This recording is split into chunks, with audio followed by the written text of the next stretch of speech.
Quiero arrancar atándolo a lo que mencionaba el profe en su editorial y a lo que fue la jornada del día de ayer y lo que fue también parte del comentario de ayer, 1 de mayo, Día del Trabajador. Y quiero primero empezar haciendo énfasis en que, sobre todo en el país y por todo lo que ha venido ocurriendo, no es el 1 de mayo en estos momentos y en la actual coyuntura una fecha que está para la celebración, más allá de que sí, que es el día en que se conmemora al trabajador, etcétera, pero no es una fecha donde haya muchas cosas que celebrar, más sí creo es una fecha en la cual hay que escuchar, por supuesto, y replicar también los mensajes de reivindicación de los derechos de los trabajadores, una vez que hemos visto cuánto se ha retrocedido y cuánto terreno se ha perdido en tan poco tiempo, en apenas 7, 6 años, se ha retrocedido avances que han costado décadas e incluso vidas ha costado el avance y la disputa porque se respeten los derechos de los trabajadores. Ha sido producto de una lucha de miles, de millones de personas en el mundo entero, en el país también, y que hemos visto en los últimos años, pocos años, 7, 6, les decía yo, cómo se ha ido retrocediendo y cómo se han ido vulnerando justamente los derechos y los beneficios que debería tener un trabajador, una trabajadora en el Ecuador. Es momento de, decía yo, primero escuchar, por supuesto, y después sí, replicar, hacerse eco de esa reivindicación de los derechos de los trabajadores. Pero también hay que ser muy conscientes de cuál es la situación que vive el país, que atraviesa el país y la situación que están enfrentando justamente los ecuatorianos, las ecuatorianas, el momento en que tratan de salir al mercado laboral a buscar una plaza de empleo, un trabajo. Todas las trabas, todos los requisitos, todos los problemas que tienen que ir sorteando. Y justamente ayer, por el Día del Trabajador, eh, varios medios de comunicación publicaron notas periodísticas y reportajes que tienen que ver justamente con las condiciones de el trabajo en el país. Y, digamos, tampoco es que se diferencia mucho una publicación de otra, porque finalmente todas se basan y se sustentan en los datos oficiales que entregan instituciones que se encargan de medir permanentemente estadísticas como las del empleo, como es el Instituto Nacional de Estadísticas y Censos INEC. Entonces, digamos, las notas no van a diferir de un medio de otro porque terminan siendo las mismas. Esto no se trata de una encuesta o de un estudio de opinión que la hacen 2, 3 o 10 marcas diferentes. Esto es información, además, oficial que la maneja el INEC, que es una entidad adscrita al Ejecutivo.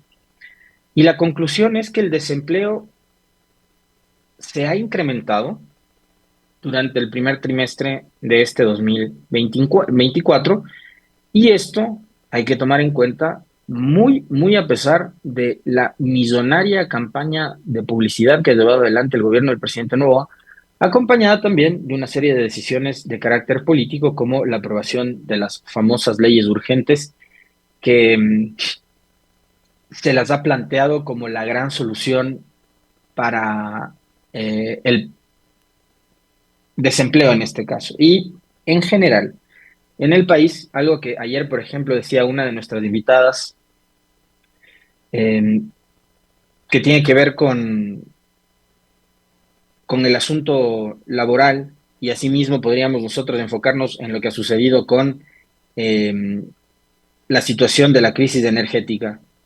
Andy Toapanta decía ayer en la entrevista y en la conversa que manteníamos en la mañana, justamente hablando sobre los derechos laborales, que muy difícilmente con una ley, con un texto que está impreso en un paquete de hojas, en una ley, se van a solucionar un montón de taras y de conflictos que pasan también por las relaciones de poder que hay entre el empleador y el empleado.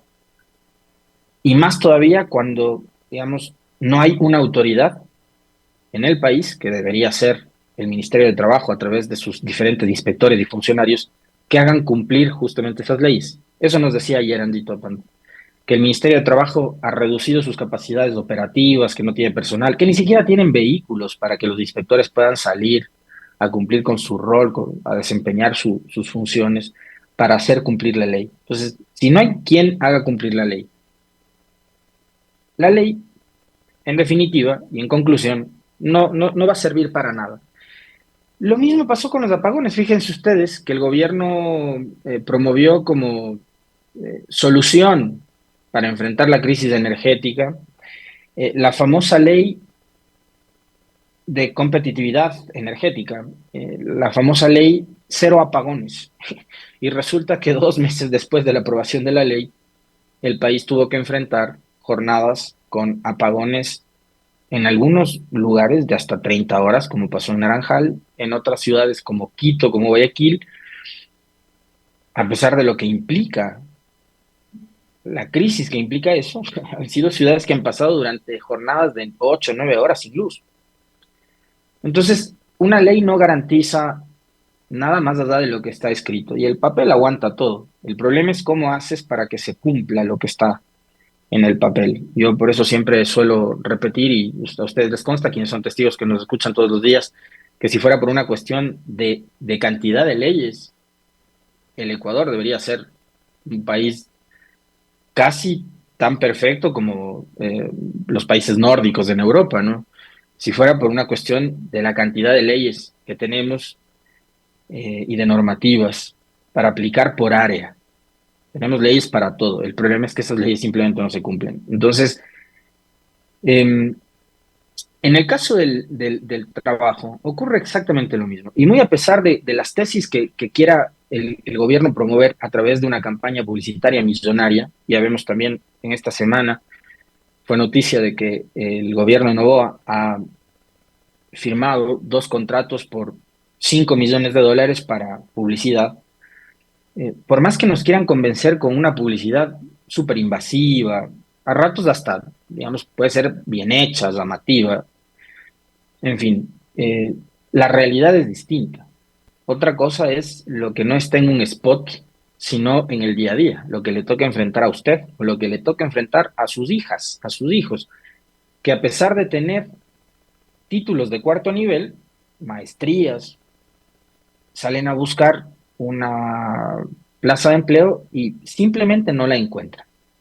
De eso también se han hecho eco algunos medios de comunicación, han recogido testimonios y esa es la realidad, que como les digo, choca y contradice totalmente la campaña informativa de comunicación que ahora mismo el gobierno ha pretendido implementar en el país para convencernos de que han creado 50.000, 60.000, 160.000 empleos en apenas 5 meses de trabajo. Una cosa maravillosa.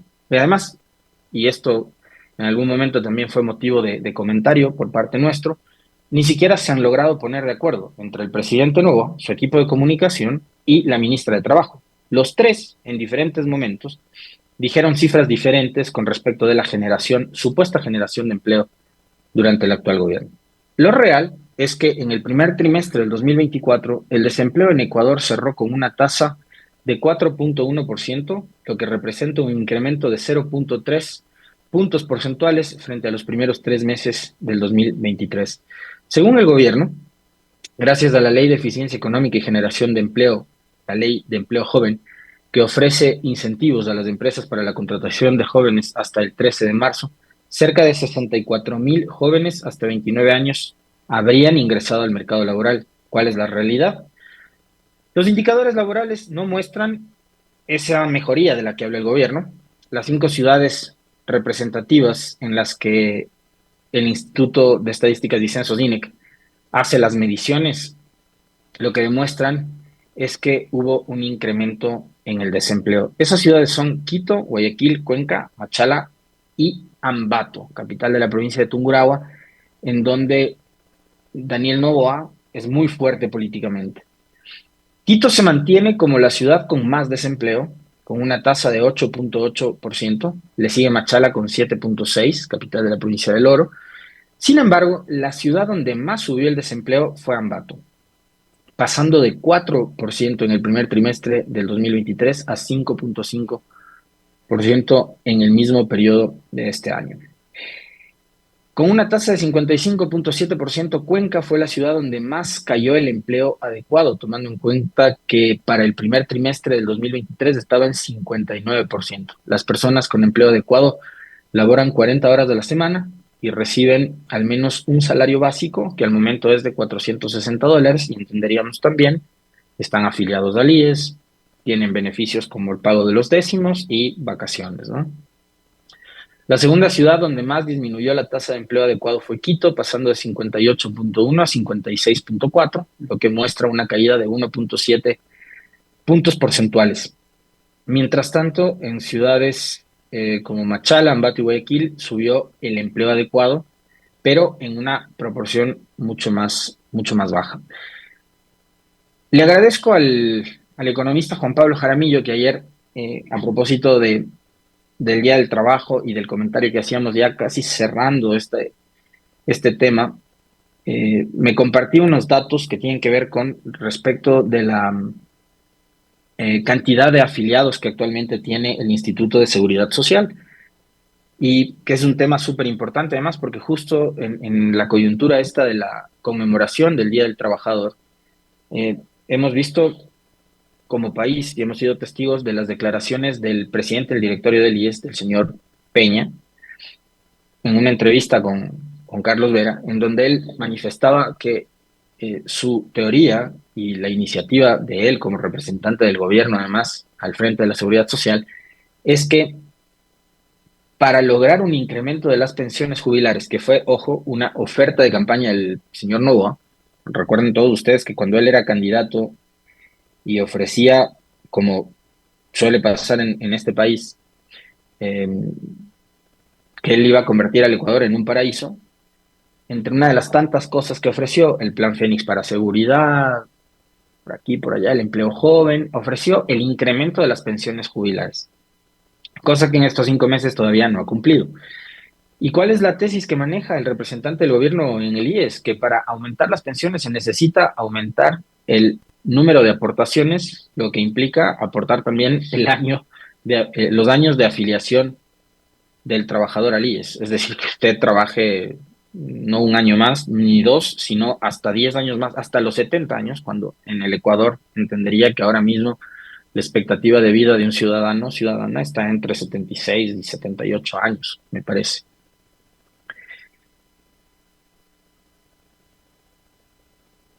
Eh,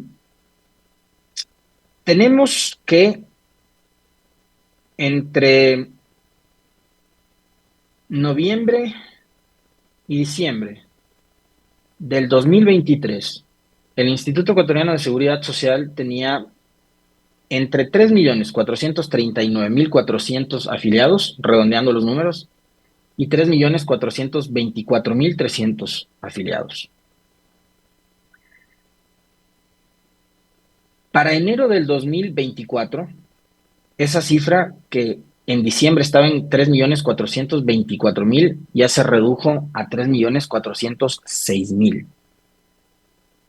Ojo, estamos hablando de los 5 meses en los que el presidente Daniel Noboa ha estado al frente del poder. Para febrero se siguen reduciendo el número de afiliaciones a 3.406.075 afiliados. Y finalmente en marzo, 3.407.412 afiliados. Entre noviembre del 2023 y marzo del 2024 hay una reducción de 32.060 afiliados en la seguridad social. Es decir, como les planteaba yo ayer, el ejemplo súper sencillo, matemático, que lo podemos hacer ustedes y yo no soy experto en economía, tampoco soy experto en estudios actuariales de la seguridad social, pero, sabemos sumar y restar, ¿no? Y yo les planteaba que para poder constatar y verificar que los datos que dice el gobierno, de que han creado 64.000, 50.000 o 160.000 empleos, son reales, y para saber además si es que esos empleos son empleos plenos, basta con revisar estos datos que demuestran que la tesis del gobierno es absolutamente falsa. Ustedes recordarán que el señor Noboa asume el poder el 23 de noviembre del 2023. Y en noviembre del 2023, como les decía, el IES tenía 3.439.472 afiliados, exactamente. Y al día de hoy, el IES tiene apenas 3.407.412 afiliados. La reducción es de menos 32.060 personas afiliadas al IES. Lo impresionante de estos datos son justamente las edades en donde más desafiliaciones se registran. Entre 21 y 30 años, justamente el rango del famoso empleo joven, es donde más personas han dejado de aportar al IES. 21.075 ciudadanos de entre 21 y 30 años ya no están afiliados al IES.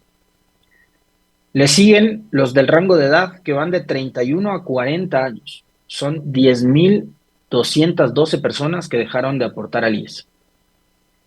Ya ven ustedes, entre estos dos rangos de edad, podríamos sumar de 21 años a 40 años, son 31.300 personas que han dejado de aportar al IES.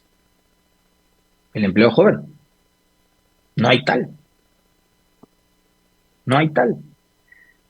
Después está de 15 a 20 años, con 3.035 desafiliaciones, y finalmente de 61 a 70 con 1.593 desafiliaciones. En total, 32.060 personas menos han dejado de aportar a la seguridad social.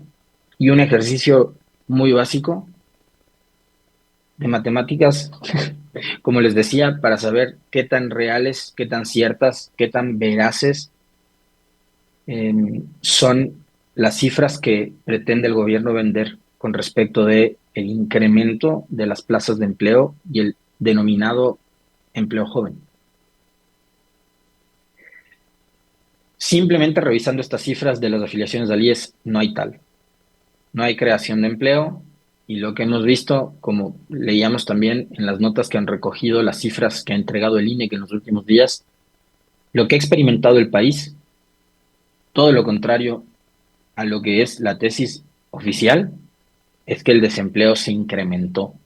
Y se incrementó incluso en ciudades en donde más nivel de empleabilidad había, como por ejemplo Ambato, que insisto, y están en todo su derecho porque así funciona la democracia, es de las ciudades, Ambato, y de las provincias Tungurahua, que más respaldo le entregó a Daniel Noboa, no únicamente en las presidenciales del 2023, sino también ahora en la consulta popular del pasado 21 de abril. Yendo a otros temas, ayer ustedes conocen bien la delegación de juristas que han sido contratados por el Ecuador presentó sus alegatos ante la Corte Internacional de Justicia. Y, digamos, esto fue noticia por dos cosas principalmente, que fueron las más comentadas ayer. Una, la justificación que desde todo punto de vista, y yo, la verdad, más allá de las voces y de actores que se han identificado no del lado de la legalidad ni de la defensa del derecho internacional, sino de la visión ideológica de un gobierno y de la visión ideológica de un sector de la sociedad que apoya a este gobierno, pero no, insisto, no del lado del derecho internacional, eh, termina siendo realmente un argumento injustificable. Y es que ayer uno de los representantes del Ecuador mencionaba que lo sucedido durante la noche del viernes 5 de abril fue un acto de excepcionalidad extrema y que eso no va a volver a suceder nunca más. lo primero. Lo comentábamos ayer al final, ¿no? De este espacio, con ustedes compartíamos esas declaraciones de uno de los delegados de la representación de Ecuador ante la Corte. Y esa justificación, a la larga, yo no sé si es que los jueces integrantes de este altísimo Tribunal de Justicia Internacional incluso te la van a tomar en serio. Porque acá lo que hay, y repito nuevamente lo que mencionaba ayer y lo que conversábamos con David Cordero, abogado y profesor de la Pontificia Universidad Católica del Ecuador hace un par de días atrás, tiene que ver con la pérdida de la confianza de Ecuador ante la comunidad internacional. Y ahí, con un argumento como ese, de que eh, fue por una vez y no lo vamos a volver a hacer, con ese cuento de que el fin justifica los medios, realmente es un argumento muy débil que me da la impresión a mí lo que pesará es, por supuesto, un tipo de sanción en contra de Ecuador, no sabemos cuál va a ser, pero como argumento, insisto, bastante débil, ¿no? No se sostiene y habrá que ver también cuánto le toma al Ecuador el recuperar la confianza a nivel internacional. Ahora, eso en el Tribunal Internacional de Justicia tiene un peso, sí, pero acá adentro tiene otro peso. Y acá adentro, me parece a mí, es donde se está jugando en este momento, con este caso, políticamente el gobierno. Algo que me ha llamado, por ejemplo, la atención es cuál es el nivel de relevancia que le da a este tema el gobierno de Ecuador. Y les planteo esta inquietud, no únicamente por el haber buscado a este grupo de abogados, que entiendo también están a cargo de algunos casos y de causas indefendibles a nivel internacional, que ya podrán ustedes googlear y valorar. Eso, insisto, depende mucho del sesgo y de la visión ideológica que uno tenga, porque ahora en esta vida hay que también ver dónde uno se ubica para saber si es que la opinión termina siendo no neutral, ¿no? Pero tarea, vean qué casos son de los que están hecho cargo este grupo de abogados que ha contratado Ecuador y ahí ustedes entenderán que son una suerte de abogados de causas perdidas, ¿no? Am, pero más allá de ese asunto, hay algo que a mí me llamó poderosamente la atención ayer. Ayer le vi a la canciller Sommerfeld, a la jefa de la diplomacia ecuatoriana, a la ministra de Relaciones Exteriores del Ecuador, dando entrevistas acá en el país, como que si fuera una analista más de la situación que está relacionada y que involucra este conflicto diplomático entre México y Ecuador. Como que si fuera un analista más, como yo estoy haciendo ahorita con usted. La canciller ayer en un espacio de comunicación, en una radio de la capital, a las que sí les aceptan y les conceden entrevistas, eh, como una analista más del conflicto México-Ecuador. Por la gravedad del asunto, créanme, yo lo mínimo que me hubiera esperado es que la señora Sommerfield esté acompañando a la misión de abogados que representan la defensa de Ecuador ante la Corte de la Haya. O sea, cuando le vi yo a la señora Sommerfield, acá en una entrevista, mi pregunta fue, ¿por qué la canciller no está en Países Bajos? ¿Cuál es el nivel de importancia que el gobierno del presidente Noboa le está dando a este conflicto que ha sido comentado en todo el mundo? A mí me generó eso, me llamó la atención y me generó preocupación de saber si el gobierno está o no está metido en este asunto. O sea, la canciller tenía que haber estado junto al grupo de abogados, de representantes jurídicos del Ecuador, pero daría la impresión, compartiendo además la visión que tiene doña María Augusta Peñafiel en el chat, de que a la canciller y al gobierno del presidente Novoa este tema en particular les importa muy poco. Como les digo, me llamó poderosamente la atención eso. O sea, mientras el Ecuador está tratando de defenderse en un altísimo tribunal de justicia internacional, nuestra canciller estaba acá. muy feliz de la vida. Y hay unos temas que podrían parecer también superficiales, como este que yo les menciono, que puede ser, para alguna gente puede ser superficial. Es decir, seguramente habrá quienes digan, pero ¿y la ministra para qué tiene que estar allá? Y están los abogados contratados, punto. ¿No? Pueden ser casos realmente superficiales, ¿no? Los que yo les menciono, pero que me imagino, y sobre todo en este asunto diplomático, deben contar. O sea, el equipo que representa al Ecuador debería estar completo, pues. Ya que les encanta tanto los ejemplos y las analogías deportivas cuando hablan de marcadores y tal. Es como en el fútbol, cuando si usted tiene a Messi en su equipo y va a jugar la Copa del Mundo, Messi tiene que estar en la cancha y Messi tiene que ser el capitán del equipo, pero no me lo dejo a Messi en la concentración, cruzado de brazos, viendo el Mundial por televisión. Pues si usted tiene al mejor jugador del mundo o al capitán del equipo, tiene que mandar al capitán del equipo a jugar el Mundial. Pero resulta que acá la capitán del equipo se quedó en Ecuador viendo todo por YouTube. Y como en este caso también está en juego la soberanía del Estado, la defensa del Estado, yo en serio creo que eso no está en juego, acá está en juego la arrogancia de un gobierno, la prepotencia de un gobierno y la necedad y la egolatría de un mandatario, ¿no? Pero creo que también está en juego y mucho defender los intereses que como país tenemos. O sea, yo ya les he dicho, a mí no me interesa de que el Ecuador vengan y le sancionen de la manera que sea, porque finalmente nos va a tocar pagar como país. Esta cuenta no le van a pasar al presidente Noboa y a las empresas de su familia. Esta cuenta la vamos a pagar ustedes y nosotros. Entonces no me interesa que nos caigan sanciones como país, ¿no? Pero eso en algún momento quizás va a suceder y va a suceder por haber actuado de una forma necia, terca, arrogante. Eh, pero si estamos hablando de la defensa de la soberanía, de hacer respetar las leyes del Ecuador, porque al gobierno ecuatoriano evidentemente no le gustó el hecho de que hayan concedido asilo a un personaje como Jorge Glass y que había que hacer respetar la justicia y las leyes del país y la soberanía y no sé qué. Pero para hacer respetar la soberanía de nuestro país, resulta que, como bien también decía el doctor Cordero, han ido a contratar abogados extranjeros.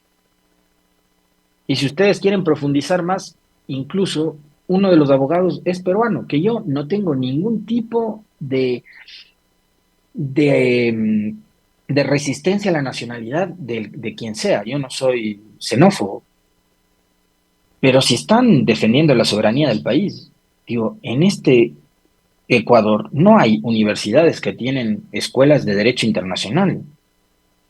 No hay abogados especialistas y conocedores y expertos de esa materia.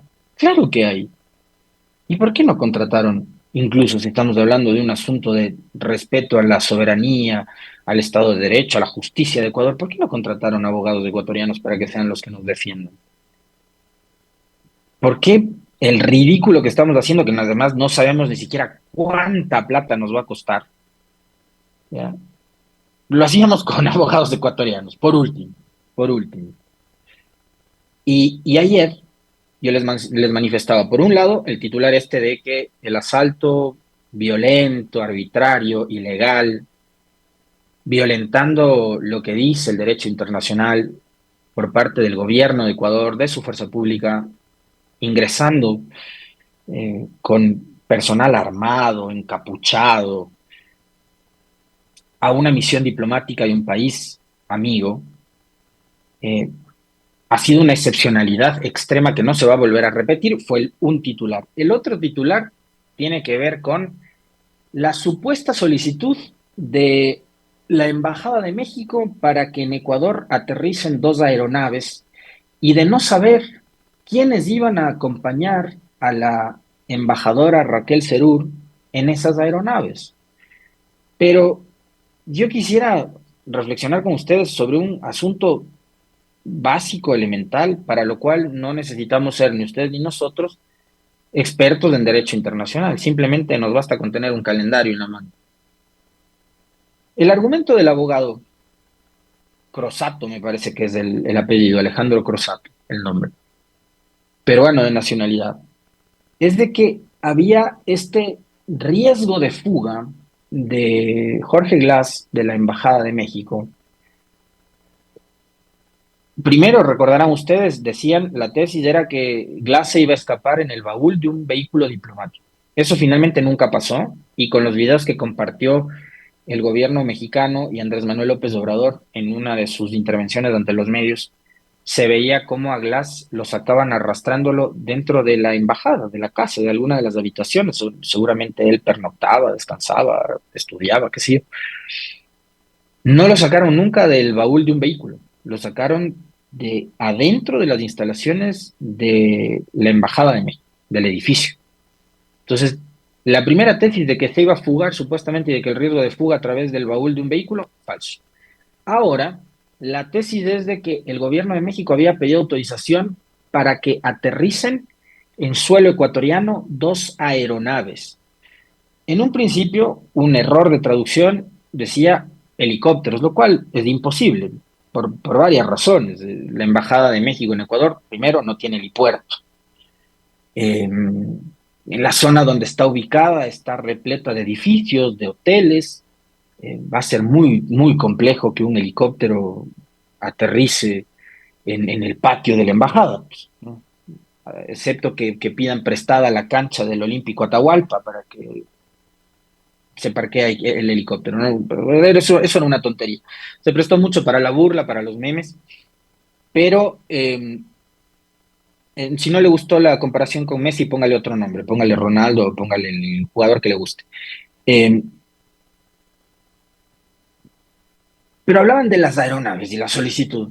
La solicitud era para que aterricen aeronaves en suelo ecuatoriano el 7 de abril. Y que claro, ellos tenían la duda de quiénes iban a ser los acompañantes de Raquel Serú. Bueno, podía haber sido quien sea. Podía haber sido la mejor amiga de la embajadora, la vecina de la embajadora, sus colaboradores, por supuesto, los demás trabajadores de nacionalidad mexicana que tenían que regresar con ella. Pero ya no podía ser Glass por una simple y sencilla razón. Porque Glass fue detenido, apresado, encarcelado y encerrado el mismo viernes, 5 de abril. No había forma de que Glass se suba a una de las aeronaves mexicanas que estaban pidiendo autorización para aterrizar en Ecuador y poder trasladar a la embajadora y al resto de la misión diplomática mexicana en Quito. No había posibilidad alguna. Glass había sido encarcelado, encerrado y detenido el viernes 5 de abril. El pedido de autorización para que aterricen era para el 7. O sea, ni siquiera los tiempos les dan para sostener tesis que son absolutamente ficticias. Es que además el argumento de la defensa ecuatoriana es de ciencia ficción. ¿Cómo pretendían ayudar a fugar a Jorge Glass el 7 de abril cuando el señor había sido detenido el 5? Eso es realmente impresentable, impresentable el argumento que han presentado los señores que forman parte de la defensa de Ecuador ante la Corte Internacional de Justicia.